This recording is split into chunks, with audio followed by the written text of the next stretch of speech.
Hi everyone. 21st ജനുവരി shift 1 question number 19 ആണ് നമ്മൾ ഈ വീഡിയോയിൽ ഡിസ്കസ് ചെയ്യുന്നത്. നോക്കൂ, from the following the least stable structure is.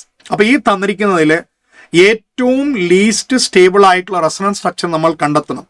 ആദ്യം നമ്മൾ കോർഡിനേറ്റ് ബോൺസിന്റെ കോവലന്റ് ബോൺസിന്റെ എണ്ണം നോക്കുകയാണ്. എല്ലായിടത്തും നമുക്ക് 2 ബോണ്ടുകൾ തന്നെയാണ് എക്സ്ട്രാ ആയിട്ടുള്ളത്. അപ്പൊ നമ്മളിനി ചാർജിന്റെ സെപ്പറേഷൻ നോക്കുകയാണ്.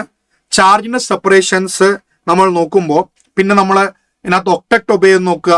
അപ്പൊ ഒക്ടക്ട് ഇവിടെ ഒബേ ചെയ്തിട്ടില്ല. നോക്കൂ, നമ്മൾ ഓരോ കേസും നോക്കുന്നു. ഇവിടെ ഒബേ ചെയ്തിട്ടില്ല ഒക്ടക്ട്, ഇവിടെ ഒക്ടക്ട് ഒബേ ചെയ്തിട്ടില്ല, ഇവിടെ ഒക്ടക്ട് ഒബേ ചെയ്തിട്ടില്ല, ഇവിടെ ഒക്ടക്ട് ഒബേ ചെയ്തിട്ടില്ല. അപ്പൊ നമുക്ക് ഇയാളുടെ ചാർജ് സെപ്പറേഷനെ കുറിച്ച് ചിന്തിക്കാം. നോക്കൂ, സിമിലർ ചാർജസ് അടുത്തു വന്നാൽ അവരുടെ സ്റ്റെബിലിറ്റി കുറയും.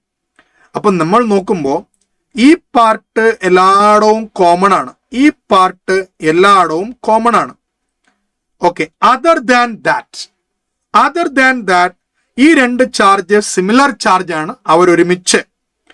ഈ 2 ചാർജ് നമ്മൾ നോക്കുമ്പോൾ here 2 charges are there, similar charge, they are together, then it is least stable.